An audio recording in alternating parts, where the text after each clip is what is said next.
A Wise County woman is sentenced in a federal drug case, and we'll tell you about a one-stop shop approach to addressing many community needs. I'm Jerry Scott, and this is the Mountaintop Daily.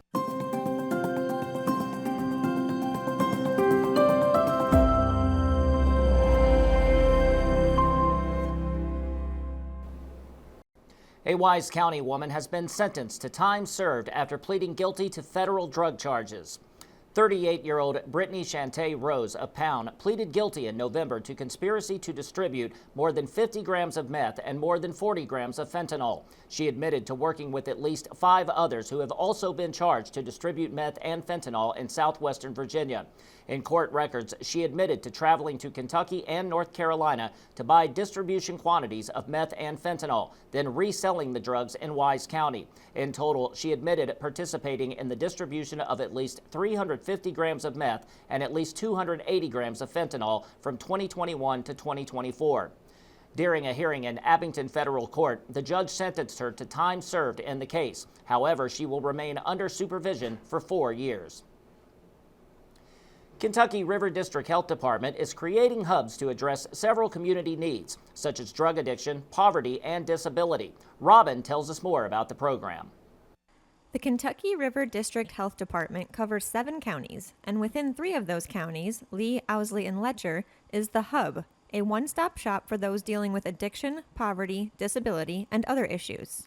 So the Hub model is designed to pull the community together and to assess and address barriers that individuals that suffer from substance use disorder often face. We also provide support for those that are in recovery so they are able to sustain the recovery. All of this could not be if we did not have the community partners in each of the communities that we work with. It takes everybody. Every organization has a strength that comes to the table, so we can address all the barriers that individuals face. These community members and organizations come together through different meetings. We actually have 2 meetings that's going on in several of our counties. One, the situation table, is where all of the first responders in the community, that could be your DCBS, law enforcement, EMT, EMS, all coming to the table and responding and providing that early intervention to high-risk cases. And then we also have our steering committee, which is pulling everybody in the community to the table. This is where we see gaps, because there's a lot of times there's a lot of services going on that people just don't know. This is the opportunity for networking, and we can bounce off each other's services. The next Hub Center slated to open will be in Knott County, and they're also working to bring their Hub on Wheels to Letcher County. We just launched today the Hub on Wheels. So we are actually going mobile with all the services that we are providing in our brick and mortar hubs. Right now we are doing Lee, Owsley, and Wolf, and coming soon we will be providing all the counties on the other end. If you would like to get involved or take advantage of these services, you can reach out to Joanne at 606-216-6483. Reporting for Mountaintop News, I'm Robin Tillman. Coming up after the break, a production in Logan County tells the story of the Hatfields and McCoys from a West Virginia perspective. We'll give you a preview when the Mountaintop Daily continues. But first, sports and weather. With this Mountaintop Sports Report for Monday, I'm Brittany Rowe reporting. Be on the look for our pigskin previews dropping in a few weeks as we gear up for kickoff of the 2025 football season. Beyond the Scoreboard will return on Monday, August 25th at 6 p.m. at the Mountaintop Media Stage in the Appalachian Wireless Arena Plaza. We'll release more information later this week. On Friday, Mountaintop Sports traveled to Robinson Creek and had an opportunity to talk with head football coach for the Shelby Valley Wildcats, Tyler Johnson, on this upcoming season. Well, something, I've always thought with our program in the past and going forward, we're kind of in that middle ground. We're a good program. We want that next step to be a great program, and you can't say you're a great program until you're playing great teams and you're competing with great teams. So, the opportunity came up.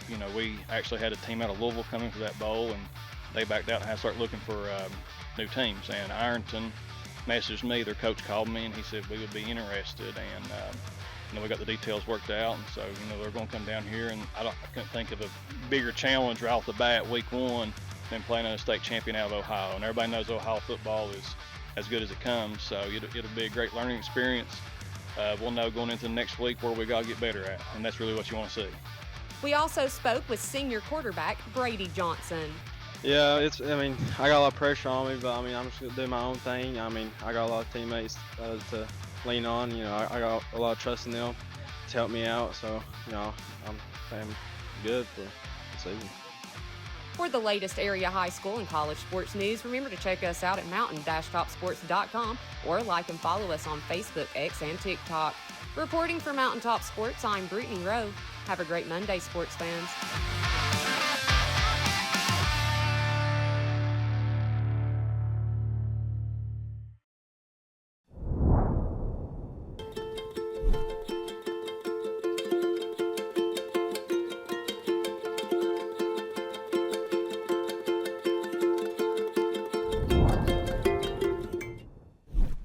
When the government took Social Security away from honest Eastern Kentuckians, Attorney Ned Pillersdorf got the hearings declared unconstitutional. When the women guards were harassed at Little Sandy Jail, Ned fought back, securing a $1 million verdict at trial. And when the state tried to shut down Cordia School, Ned fought back and kept the school open. Attorney Ned Pillersdorf fights for the underdog, and he's ready to fight for you.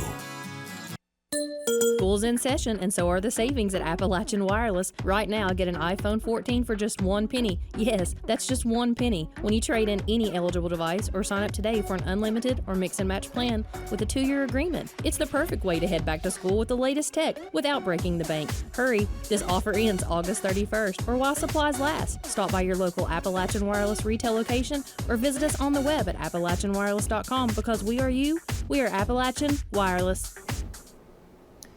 This weekend marks your last chance of the year to see Deadly Divide, the Hatfield and McCoy story at Chief Logan State Park. And while that story has been told countless times in Pike County, this version tells it from West Virginia's perspective. Sheldon spoke with the director to get a preview. Locals will have the chance to see a very unique take on the Hatfield-McCoy saga this weekend. A play, Deadly Divide, the Hatfield and McCoy story, to be performed at Chief Logan State Park in Logan, West Virginia.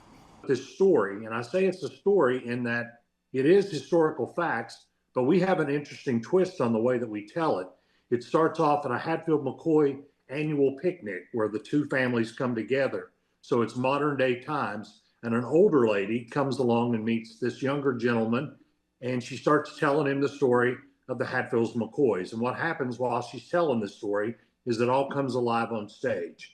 France said the first spark of inspiration to direct the play came after finding research that had one participant he had a lot in common with. There was an article that popped up on social media on the Hatfield and McCoy feud page about something about, it was about Rannell and Devil Lance, and there was a general named Bill France. And I thought, could that be? I went back and looked at the genealogy of it all, and I'm not related to him, but I thought that was kind of interesting to see my own name pop up, within that context. In Kentucky, most focus on the McCoy family, natives of the state.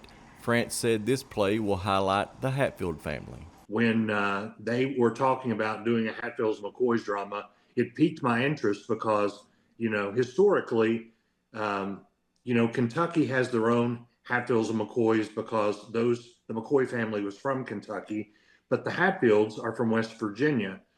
Showings will take place Friday, Saturday, and Sunday beginning at 8:30 p.m., and tickets are available at the gate or at the organization's website. It's a great evening. It's a night under the stars. You just come out. There's nothing like outdoor theater. We have a little amphitheater that's nestled in a valley between two mountains. It's nice and cool down there during the park. It's been a hot day. It's a nice day to just kind of come and relax and enjoy a slice of history. Reporting for Mountaintop News, I'm Sheldon Compton. That will do it for this edition of the Mountaintop Daily. Be sure to check us out at 6 p.m. every weekday on Mountaintop TV, the Mountaintop TV app, and the Mountaintop News Facebook page. With your Mountaintop Daily, I'm Jerry Scott for Mountaintop News.